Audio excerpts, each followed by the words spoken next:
a double camera on us. You're not important. We were going to show the audience. So keep doing that. But it's Sunday morning. We know how you look. Yeah, we didn't want to demonstrate that this was, classical training. This is not Peter O'Toole classically trained. I saw this interview from Peter O'Toole the other day, and someone, he was on a talk show, and someone said, well, you're classically trained, right? And he goes, well, you know what classical training is, don't you? It's when there's more people on the stage than there are in the audience. That's classical training. And we used to call Peter it O'Toole activation. Impersonation. That's classically trained as well. I cannot do the master. I will talk to you guys directly first, and then I'm going to talk to some people here. We are at Anime Festival Wichita. Yeah, we Sunday morning light panel, because this is the one time I can get away and sit for an hour. So we're going to talk a little bit about Anime Festival. We're going to talk about some con industry stuff.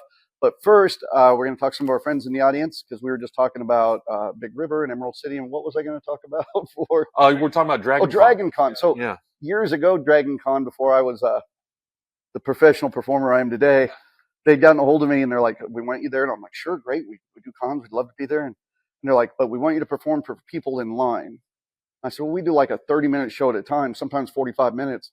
There's no way we will be able to perform, and new people be coming in. We pull people up on stage. It wouldn't work. And I mean, they were willing to pay us, treat us like gold, all this stuff. And I'm like, trust me, that element is not going to work until I aged a bit and realized 45 minutes in line at Dragon Con is nothing. It is. We would have been talking to the same people for 2 shows in a row. Yeah, you could have done a show, moved down a spot, and done the show again. I think our friends clearly go here. Oh yeah, they do good con shows. You guys know John Gill? So John Gill he's royalty. When he laughs, he sounds like a Tusken Raider. A Tusken Raider. Yeah. Oh, there's a great video. Well, first off, him and his wife do royalty at a lot of Ren fairs. They're good people. They're awesome people. No, not Kansas City, but they're Iowa. They do Central Missouri Fair, which is awesome. There's a King Queen there. And speaking of Tusken Raider, when he laughs, Tusken Raider, there's a great video of us doing a show in Nebraska, and he's doing closing ceremonies, talking to everybody. And Big Tim comes out dressed as Darth Vader, and with the circumcised helmet on. Yes, and John Gill doesn't know what's going on. He's like, "What's this?" And Big Tim comes up, points right at him, and goes, "Pull my finger." And so he starts laughing. He's doing that, And when other people laugh at it, it makes him laugh more. So we had people with like Banta sticks and stuff coming from behind the stage because we knew it was going to happen. Oh yeah. And so we had Tusken Raiders coming out doing as he's laughing, and the audience is going nuts. It's somewhere on YouTube. That's really funny. But it was a simpler time. back in the day, back when we were young, and our knees worked. Yeah. Man, I'm jumping all over the place now. So you are. We were talking about Dragon Con, but we're here at this con. Oh yeah, so we're here at Anime Festival, which all right. And we're going to talk, like I said, con industry a little bit because we got a lot of festivals this week. And were you guys at Collecticon yesterday? Hutch. Oh, you were at Hutch yesterday. You were a guest at Hutch, weren't you? Yes, I was. What were you doing there? I was a guest cosplayer. Oh, guest cosplayer. Mm-hmm. You know, we do cosplayers here. I'm just saying. I know. My best friend is actually, one of my best friends actually runs your cosplay contest. Oh, Ash? Yeah. Oh, yeah, Ash is great. Okay. I'll say that because I'm being recorded right now. If you could turn down the sun, we would cosplay more. Oh, yeah? It's so fun. I would have cosplayed today, but I was so tired from being in costume all day yesterday. Well, that's Ash's way of telling me not to ask so many questions. No, that's me. I'm trying to get them on audio. The sun is hot. I would be more than willing to be a cosplay guest here. Well, next year. Wink, wink, nudge, nudge. Know what I mean? Say no more. And me or Randy would be good guys to get a hold of about that. And we could Littlebeard, this is my friend Faith. Hi, Faith. Faith, this is my friend Littlebeard. Hi. We'll definitely talk. And by no means feel like you got to be obligated to stick around at the end of this to talk. But It's nice to sit down. Yeah. I'm sitting down because my knee hurts. Weird, me too. The audience can't see, but she has a cane, so. Yeah. I would turn the camera to the audience, but like I say, it's Sunday I don't morning. have It's like I don't need my followers to know what I look like without. I have too much makeup on, so. Oh, don't worry. We can do it where your voice with his face is there. They'll never know. They'll never know. the Meshes well. thing is you just have to, like we do, you get old and then don't care about the way you look anymore. And your followers are like, they're just anyway. So. I just love that. So I work for Planet as well, Planet Yep. Comic-Con, Planet Anime, and every single one of my staff members on Saturday and Sunday this last year, when I did not wear a wig because I was too friggin' tired after working 16 hours of Friday and Saturday, I couldn't dress up. I was like, I'm too tired. They were like, who are you? Oh, yeah. I was like, I'm the tiny child that yells at people on the other end of the building. They're like, oh, Faith. I was like, yes. They're like, I've never seen you. You've been working here for almost 8 years. I've never seen you without a wig on. I was like, there's a reason for that. We get that same thing, but it's one of two things. Either that, like, they have no idea who you are, Yeah. or you see them and they're not dressed up and you're like, giving you a big hug. How's it going? It's like, do I know you from, like, Ring Fair, convention, or Walmart? I just, and Yeah. it's either that or the opposite is, like, we would do other events, like I do, like, Ghostbusters stuff, or we'll do zombie something. Mm-hmm. And the best example I always tell is we were doing a zombie festival where I'm in, like, a suit jacket, like a wedding kind of thing. I got knife sticking out of my chest. I look like I just came from a wedding. And since I'm known mostly for doing pirate stuff, as people are coming through the tour, all I hear all day long is, oh, cool, pirate zombie. And there's nothing pirate, so you can't get away from the character you play at all. And it gets... Like Hagrid. Oh, this week. yeah, you kind of got a Hagrid vibe with you. A He bit. just looks like it. Yeah. It's like all of the time. All Yeah. the time. Yeah, when he said he was going to do Hagrid years ago or whatever, I was like, oh, that's a good fit. Tiffany Payton. Yeah. She made that Hagrid for me. Oh, did she? Yeah.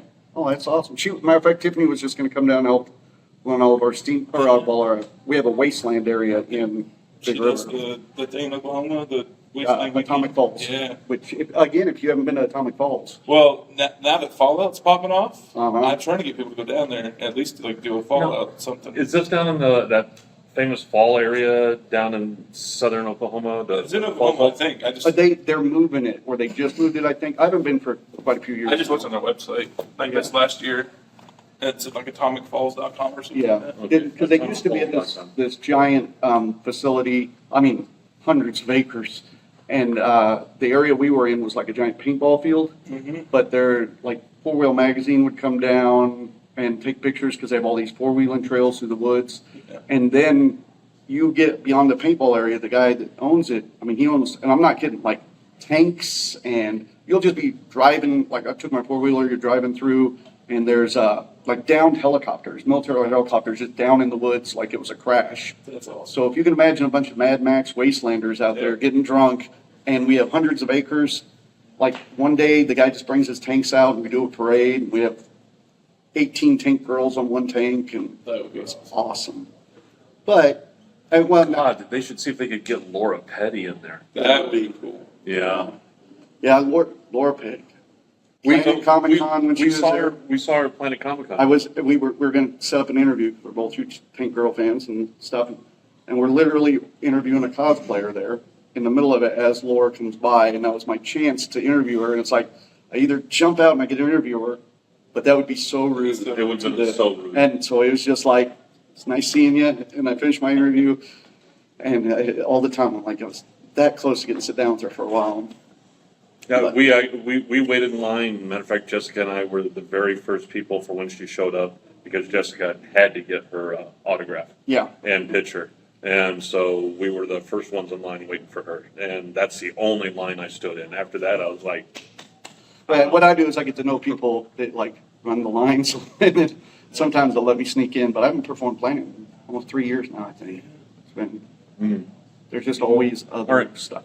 So let's get rolling. Let's do that. Yeah, because I will have to get back to work, and it's casual day anyway. Here at Anime Festival Wichita, festival has been going, I will say, good. We've added some stuff. We've added like a Ghostbuster room for the 40th anniversary of the thing. We've got some stuff in there about the Ghostbuster manga and anime and stuff. And that Ghostbusters room is because I was set up there, handing out Star Trek stuff. Right in front of it, it was a very popular room. Yeah, it seemed good. It was doing good. It has been a weird year because, and this is one of the things I definitely want to bring up. That I bring up on the podcast a lot when we talk about festival management and stuff. But is the industry with anything from double booking to con grudges to everything else. This, for us, for example, we've had a lower year here at the Anime Fest. It's been going good, but the attendance has been down. And a lot of that, like we had a huge music festival just down the road here that I was aware of, to the point where we had the biggest DJ in America. I don't know who that is. Anybody know? Steve Aoki. Steve Aoki was here. So Steve Aoki came in. He did I thought you were going by weight. I had no. no idea who that was. That's the only reason we can be the biggest pirate group in the U.S. It's pound by pound, buddy. It's the reason we can't lose bacon. Like he came in and it was great, but then he created an entourage too. So then when he went to go perform, the entourage kind of followed. We had the new festival in Hutch that I've been advertising. They just started this year, and they started again this weekend. And then we had CollectorCon in Kansas City that started this weekend, and then a couple other local events. And it just, and SoonerCon, but we've been up against them for 20 years, I think. But yeah, so it has hit things a little bit, which we've already preemptively struck for next year because we're moving our weekend one weekend later. But that has created a multitude of conversations this weekend. Anything from vendors who They have to choose. They have to choose because some of them can't split and go to different events. Mm-hmm. And what a lot of people always don't realize is, the vendors are the backbone of any convention. A lot of people think it's celebrity guests, different things, but it's definitely vendors because they get the startup money going for conventions, things like that. I don't know why I'm looking at the camera. I should be looking at you guys. They get the money, startup, and everything. And then the vendors, if they can't make it to an event, two events, it can really hurt them. And some vendors, if they don't make money at one event, they can't afford to get to the next. So we've had an increase in conventions in the area, not just this weekend, but so far I think almost every show, I'm looking at another performer, Mac over there that we perform with, almost every show we've done this year, there was another show we got invited to the same weekend within 30 minutes. And it is I want to say, a clusterfuck. Well, but it's cyclic though. I mean, because I remember, way back us complaining about this, and then it went through a time where because of the sheer number of festivals, it wasn't enough in order to sustain all of them. Yeah, and then there was a drop off. So it's the pendulum swings back and forth. And right now we're just once again in where the pendulum is swinging towards, because there was a lack of festivals. Now, everybody is rushing in to fill that vacuum, and you're going to have a dearth of them. And I think that's the correct word. Dearth? Yeah, dearth. Okay. Nobody's going to correct you. We have a zippity doo-dah of them. And since no one's looking up my damn word usage. And then it's going to... Eric's right back there, so I didn't see Eric back there behind that. Good. And so then it's going to, it never does seem to find a true equilibrium. So just right now, we're in a time of glut, and it's going to swing back over to a time of famine. Well, it was a time of glut for festival choice, but it's a time of famine for the actual festivals because the number of patrons are being spread too thin. And vendors as well. Yeah, I'm glad you brought that up about a cycle, because I'd actually had a little conversation about that, because there's this cycle mostly in the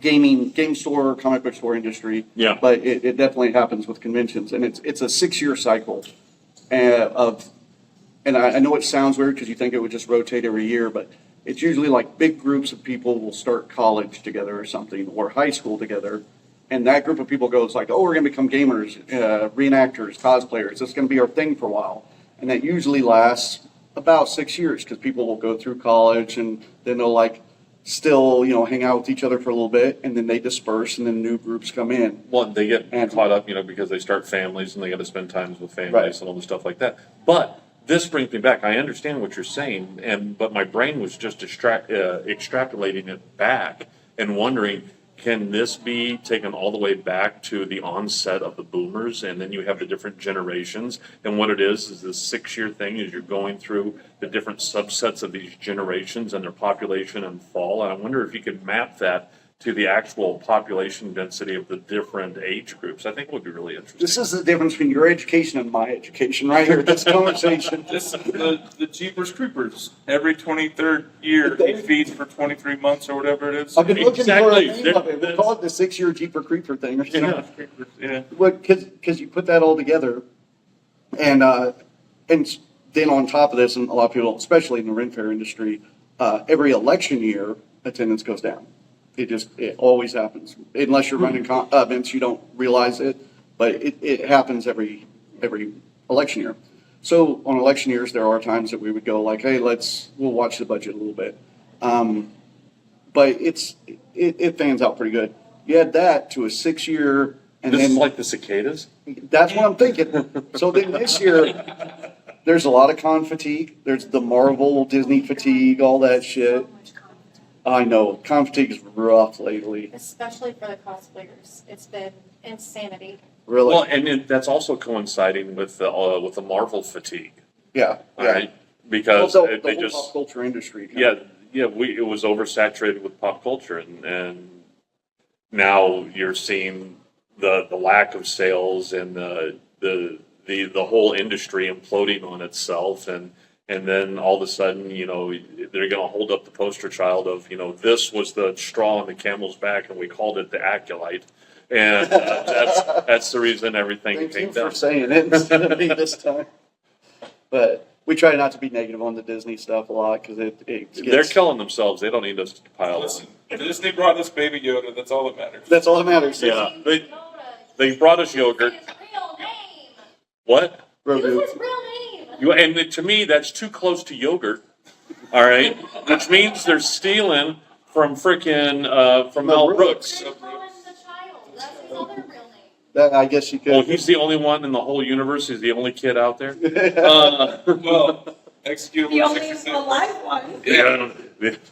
With that, oddly enough, I know this is off track a little bit. We had, No, we you're had like this 50-year-old conversation yesterday too, because we were talking about the old West End games, Star Wars Yeah. role-playing game, and I said that game I'm so pissed off at because that game back when Lucas ran things in there, they really expanded the lore of Star Wars, and they explained Yoda. He is the only one of his species. The Force has shaped him that way. So for years, I went around telling people, as if I was some kind of smart person of, oh, perhaps you didn't know about Yoda and his species. And then they change it with episode 1 and bringing in Yaddle. Yeah. And it was like, you made me a liar for the last 20 years. Everybody I've been saying shit for 20 years goes, oh, I always thought John knew what he was talking about. Well, hold on. Apparently- But when he said he was the only one, Huh. that was after. That was in episode 5, right? No, so the West End games, and granted some of them took place in different times, but this would have been around New Hope era. Right. Okay, yeah. Yeah. So that was a New Hope era, but episode 1 took place before New Hope. There could have been others, and then they were just. Well, no, in the book, it wasn't so much that he was the only one. It was the Force actually formed him into what he was. Like there were no other species. He wasn't bred into. Oh, he was just so old that he turned into a small Yeah. green Jewish guy. He used to be some other alien race or something, and this turned him into Mel Brooks on acid. Yeah, it was basically. when 900 years old you are. Yeah, exactly. So anyhow, see how easy it is to get off track on these. I had no idea Yoda was in Leviticus. He's in the New Testament. No, he's not. He's Jewish. He's not in the New Testament. He's in the Torah. Listen, I'm on the wrong team. I don't know anything. You're on the wrong team. Tell her. Okay. So jumping back to, we went from con fatigue to Disney sucking to Baby Yoda's cool to, all right. Well, you expect this to have a. Well, and see, that's the thing, like with the Ghostbuster group we have here this year, I like doing stuff with them. That's my hobby. And then Yeah. all the other shit is like my job.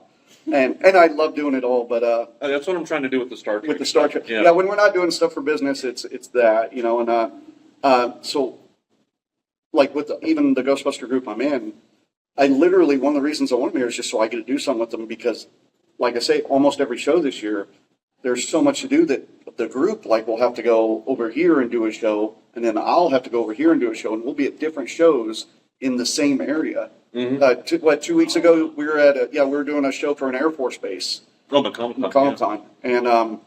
And the Ghostbusters were going to be there, and then they ended up getting brought for a 40th anniversary show at a firehouse and this whole thing.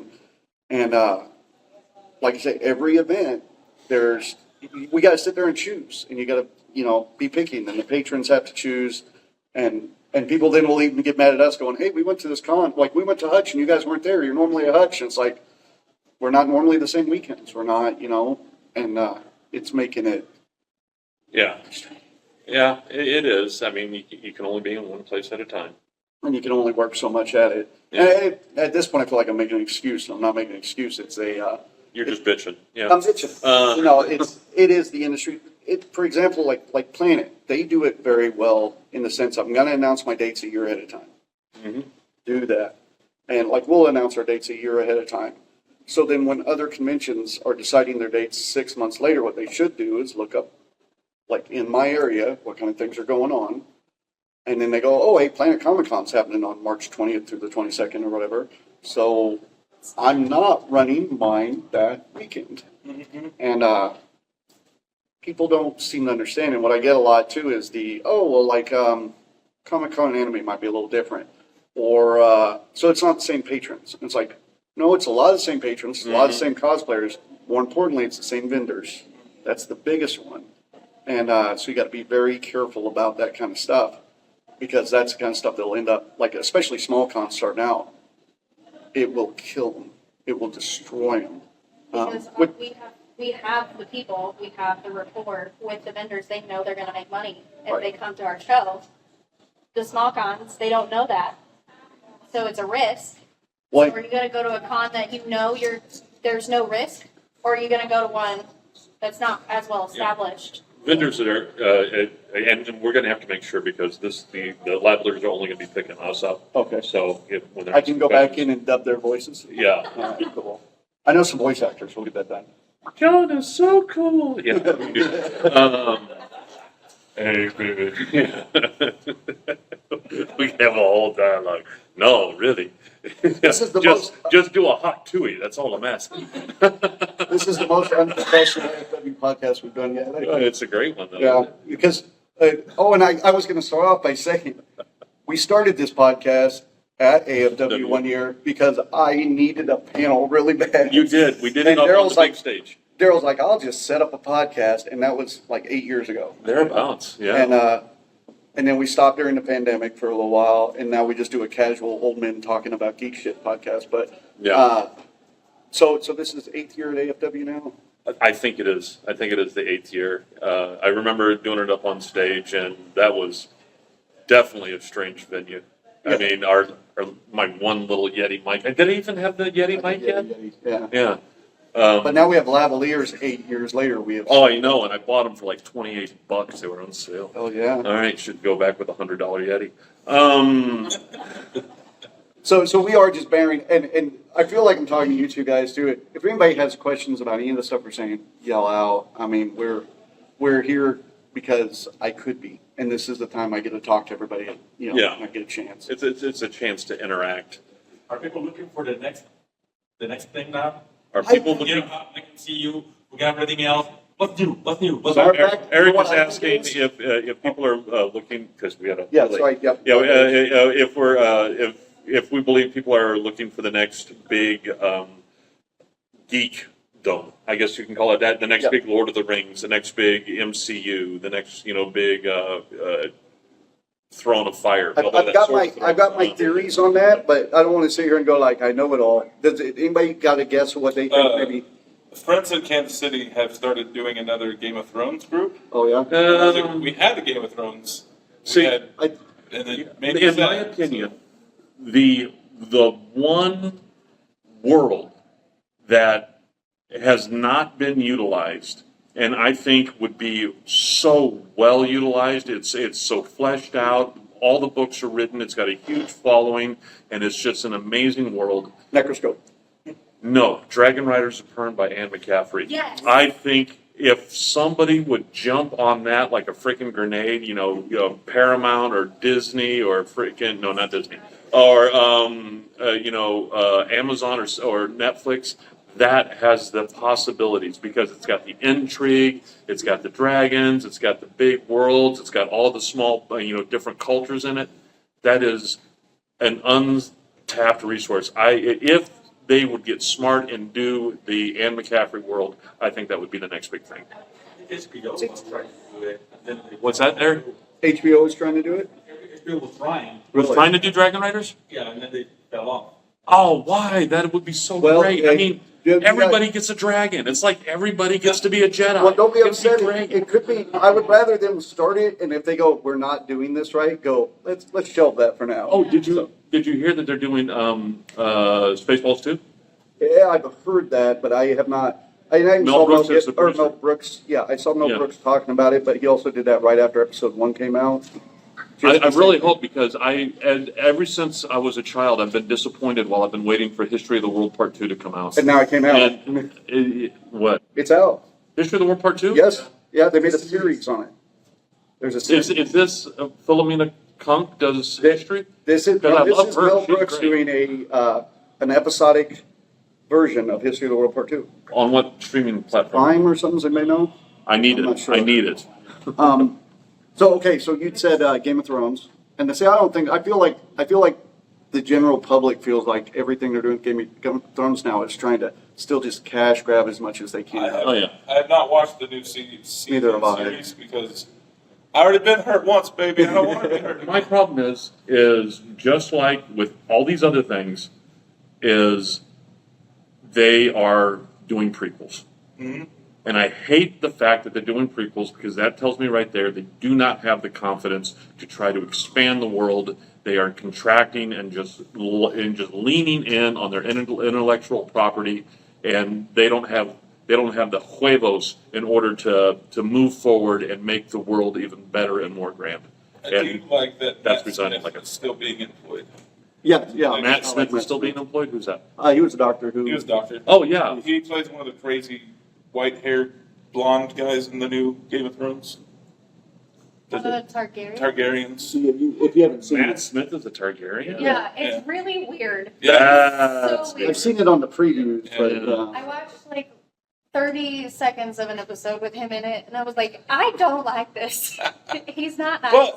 But there's a couple other series I've been doing that. I'll watch the first episode and it's like, I'm a dick if I don't at least give it 2 or 3 more, but the doctor that played the bad guy in Alias, I think it was Alias. it's been a while since I've seen it. What's Tennant? David Tennant. David Tennant plays a really good bad guy as well.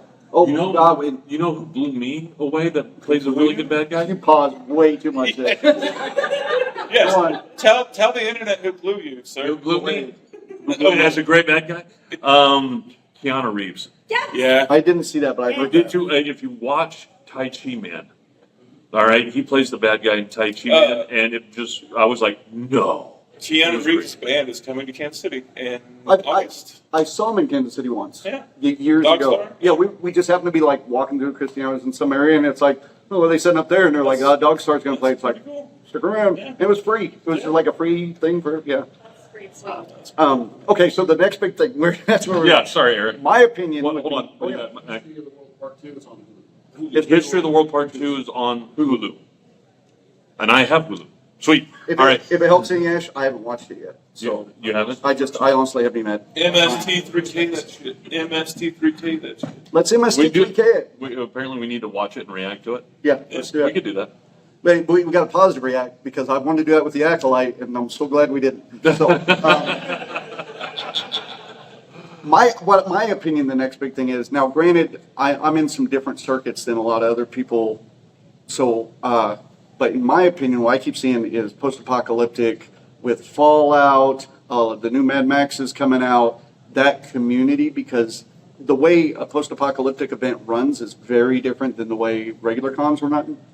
And I think a lot of the regular con-goers might start going, because even like when I started doing some of them, I felt like, oh, this might be the next step of evolution. Like I've been doing cons for decades, and you get a little burned out, and then you do something different. Like when I went to Atomic Falls, somebody come up and asked me, and they go, hey, would you like some food? I said, I brought my own, but thank you very much. And I go, well, we have a meal ticket if you want.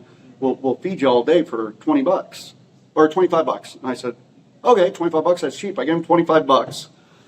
And I went in and ate, and I'm having supper with my buddies that night. And I was like, so are you guys going to eat here tomorrow or what? And they're like, you paid your 25, right? That covers you for 5 days of food. What? 5 days of food, breakfast, lunch, and dinner. For $25. Because everybody there. It's pre-pandemic. It's a little. Obviously. It's a little hippie fest, and well, don't get me wrong, they weren't like grand meals. Some of them were bologna sandwiches, sometimes some of them were, but it was some of them were hamburgers, and I mean, even if you didn't have the money at that event, they would have said, "Come on in." Everybody there, you're walking by, hey, you got water? You good? Yeah, that kind of thing, and you would think with all these Mad Max people it'd be rough, but they're very welcoming. It's like that con family, the fair family kind of thing, and to me that's going to attract people who already do cons, and then like with the success of Fallout and stuff and the new Furiosa and things, I think we're going to start seeing at least a lot more of that Mad Max No. kind of element. I don't know if it's the next big thing con-wise, but with Mad Max and with everything else, I want to see vehicles. You Like want to, yeah, the you want Mad to see Max vehicles cars and stuff like and- that. The only problem with that is, Oh, You'll see it there. yeah, the only problem with that is that you have to go someplace. If you want, Well, yeah. and this is me repeating for the microphone. If you want to see something that has a lot of vehicles, and especially a lot of what Platron-made vehicles and stuff like that, you're going to have to, because you're going to have to travel to someplace remote because they're not going to be able to have that in a large city or place like that, and especially when it comes to just the legalities of it. I mean, especially once you get those bastards drunk on enough PBR, all right, and they're like, well, no, really, this rocket works, let me show you. All right, and all of a sudden, Anybody that doubts what he's saying, just look up Wasteland Weekend. yeah, exactly. All right. But could you imagine Two going down enter, one Douglas leave. Avenue with the giant amp stack and the fire and the flames just Going. The sad thing The is, big I thing can going down Douglas imagine- Avenue, here's the problem. I live close to that. It's like 2 blocks off. I don't want that in my that'd be neighborhood. cool though. No, I'm an old crotchety man. I'm going to be out there with. I won't lie. Like in Big River, the first few years we had some of the post-apocalyptic stuff there. We'd be performing on the main stage, and then they'd have like the post-apocalyptic tank 50 feet from us. We'd be in the middle of a show, like doing something. Yeah, here, and then all of a sudden that tank would, and everybody's like, witness me. And we're like, we're doing a show, sons of bitches. But Do a show on the tank. yeah. Oh, we did. I think you and I were over there checking out about, because Chris is like, I could weld all of this. We could make us a tank, and we're sitting there going, let's make a tank. And yeah, then we got home and we're like, let's fix my car. That's no fun.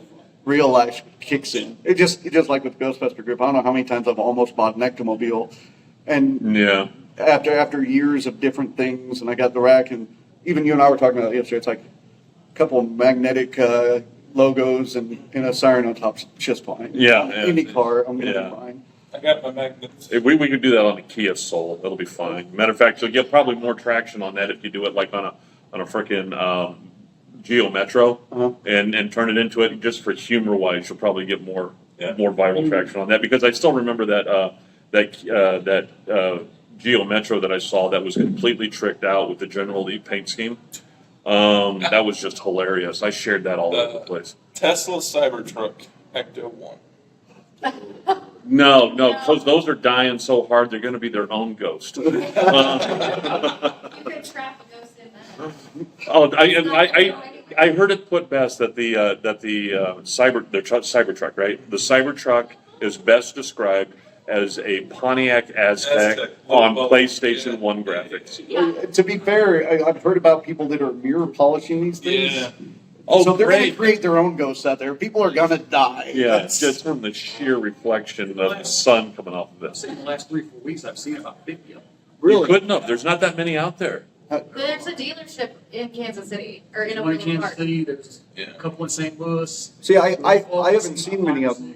Oh, you haven't seen them here. You've been places and seen them. Oh yeah. He's been around a lot. He's been doing a lot of driving. Yeah. So Okay. unfortunately, still got Yeah. more to do. The repair shop, the Tesla repair shop is like 2 blocks from my house. Oh, And when they first came out, so it's a busy place, huh? they had like 12 Cybertrucks in the parking lot, and you could just drive by, and like I was taking pictures of them the whole time. It was hilarious. I'll watch That some. dealership is not very far from my work, and it is Yeah. the most annoying thing. I'll watch some podcasts and stuff. You, with people you talking smell about. the douche.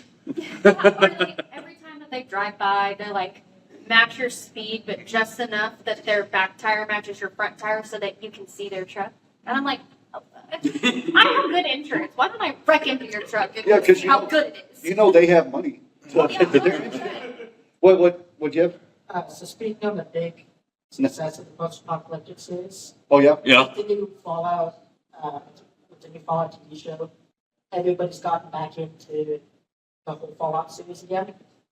So I'm just repeating for the microphone here. So you said everybody's getting back into the Fallout games because of the TV show. Yeah, they just Fallout 4 just released a huge update. Yeah, they did Fallout London, didn't they, or something? Fallout London is one of the big mods that got broken with the next gen update. But they, I'm kind of surprised to see as many of the Fallout cosplayers in the post-apocalyptic cosplays here.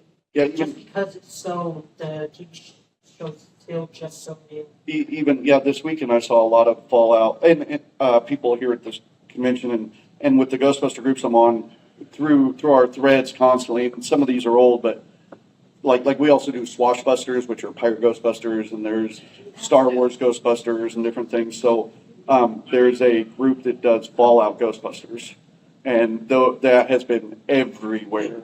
You So know, are they fallbusters or outbusters? I don't know what they're called. To be Bust honest. out. Ghost outers. Yeah. Bust out. There's some like there's the Blues Brothers Ghostbusters, and I mean it's Well, it's like I sent you those models that were at Wonderfest. The picture, Oh, the model where somebody had combined Ecto 1 and the shuttle from Star Trek, and but in the back, so they had there's all kinds of just mashups that are happening. But bringing back to the whole post-apocalyptic thing, my question would be, sociology-wise, is there a rise in the amount of post-apocalyptic genre happening that's coinciding with, the current, upheaval and everything going on, where everybody's like, crap's gonna go any day now, and, people are really expecting bad shit to happen any day. So is that raising, because if you look at it, if you look at the original Mad Max, that came out really big during the height of the Cold War when we were expecting, death and damnation at any moment. I mean, if you look at it, those go in cycle of, the geopolitical unrest. Yeah. huh. So I wonder if we might fall into a post-apocalyptic, fandom based solely off of, what the zeitgeist of our culture is experiencing right now. I don't know. Man, that's a lot of big words. That's a lot of big. I use zeitgeist. Chris might be the only one who knows, but like back when Daryl joined the group, he used so many big words that we'd all sit around. We had a game where we'd take a drink every time he used a word that we didn't know. They got really drunk. And the drunker you get, the less words you know. So, no, I'd never really thought about that when they coincide, but you kind of thinking about it, Yeah. it makes a little sense. But I mean- I will say I made this same call when when- Walking Dead got big too. I said post-apocalyptic would be the next big thing when Walking Dead got big, Mhm. and I was wrong on that. But zombies did Yeah. become a big. But if you look at it when like Sci-Fi was turning to happy stuff, when Sci-Fi space Sci-Fi was showing, like Star Trek was, humanity got it right, or was it not Space 1999? What was the one? 2001, Space Odyssey. Mhm. That one, humidity. You got it right in 2001. Well, no, but the problem was they lied to the AI on that one, but we won't get into that right now. With the rise of AI. Yeah, I'm not But- getting you into AI today. No, but no, the problem was they told the AI to lie. That was the problem. No, but the thing is that at that point in time when those were coming out and space was all clean and all, the interiors were all white and clean, that's when we were landing on the moon and everybody thought that it was, the future was looking bright. But then we stopped landing on the moon, and the Cold War was coming up, and then all of a sudden, the spaceship everybody wanted was this beat-out clapper that looked like it came from from a junkyard. And Princess Leia was going, "Oh, you came in that? You're braver than I thought." And You were still talking about the ship and not the Wookiee, right? no more Princess Leia. We're going back to the moon though soon. Yeah, but we're not going. Yeah, it'll be interesting to see if we can even make it. Because Wait, one of what my do you mean first back stories. to the moon? Well, What? yeah, We never you landed believe on in the the moon? You believe in the moon? I beat the No. I used to give him shit all the time when we did the live podcast of like, because the CGI in the '60s was not that good. yeah, it's just like the moon landing never happened. Are you kidding me? I mean, the moon's not even round. Come on, how can you land on the moon? Do you remember? Cheese will never take the weight. Yeah, was it a Super Bowl commercial where in 1969 we landed on the moon? We found out the moon wasn't made of cheese. We've never been back since. And then, they panned down to the Cheez-Its. Yeah, that's Yeah, I did see that. All right, but it's one of the things. Like one of my stories was Boeing Starliner is stuck in space. After the discovery of leaks in the helium system, they were supposed to only spend a few weeks in orbit on the ISS, but the return date has been pushed several times. Just yesterday, they were once again pushed back to July. So yeah, now, that guy up there. what? They left he strained it up. No, there's two. There's two astronauts Well, that they went still up there. have They're food. both supposed to come back. At least they're not lonely, right? Yeah, they'll have a food. There's more than one person up there. This song must have really distracted me. I didn't know about any of this. But there's even talk out there Boeing's that just going downhill and everything. This is a Boeing Starliner. Biggin works at Boeing, and Yeah, that right there. They or he employ works Biggin. with. Yeah, we keep hearing all the time. What's the thing he tells about Oh, is he going to be a whistleblower? They're going to take him out. Oh yeah, Yeah. no, he keeps telling jokes about it, and I'm like when we're on stage and stuff, I'm like, dude, are you gonna get fired? Yeah, he will. You He better will. watch out for that laser. Yeah. He like a buddy of mine stole He's a not piece, a took Hindu. it home, That and the dog is cars not supposed fell to off, be or there. the doors fell off his car or something. It's like, dude, are you? He's like, yeah. My bosses don't go to my shows. But then, the question is, I wonder, is it going to get bad enough that they're going to send up a Dragon capsule to get those guys down from SpaceX? Use SpaceX to get them down and just autopilot the Starliner down to see if it even makes it. That's my question on that one. But yeah, we're going to the moon, maybe. we may need it really hard. Did you see that the Cosmosphere is getting a SpaceX rocket? Cosmosphere's getting like a Dragon. Engine, yeah. The Dragon. Oh, they're getting like a Raptor engine. Yeah. Oh, sweet. That's nice. Isn't that cool? That is super nice. Well, and I saw you actually prepared stuff. I didn't know you prepared stuff because I was. Oh yeah, I just went and grabbed some stuff. We'll use it for this Wednesday's podcast, maybe. Okay, we can do that. Because we got 5 minutes left. I do want to say, even though we've got a smattering of people here on the A Sunday morning. smattering. It sounds like a reason you'd go get a warm washcloth. Hold on, you got a smattering. It makes me really miss. It makes me really miss the old Burrow shows when we would go and like Eric would be there and something. We'd sit with the studio audience because then it's a room full of geeks talking, and I kind of miss that sometimes. Well, maybe we can talk to the borough like about once a doing that month or once a month. Coming back and The doing Burrow that. shows were cool. I watched those on Facebook. Yeah, we used to really enjoy just being there because then like all of us, we'd try to go out to dinner afterwards or something, and it was an excuse for geeks to hang out once a week, and Yeah, we always had more like we could go in there with no material, kind of like we did today, and Yeah. just talk about stuff. yeah, we can do activation, no problem. Activation all day long. Yeah. But we do have to tie it up because I got to go start You setting got up the panels. master key first. And you're making it sound dirty, but the eye contact made it feel gentle. So, all right, guys, He's a keeper. we got to tie this up, guys. We're doing live, aren't we? Yeah, no, we're not. Okay. I'll We're tie recording this. live. We're recording. That means recording that just live. means No, no we're- editing. Yeah, That's we all. haven't edited it yet. There you go. Yeah. Okay. So we'll see you guys on Wednesday, and that's it. Thanks. Bye.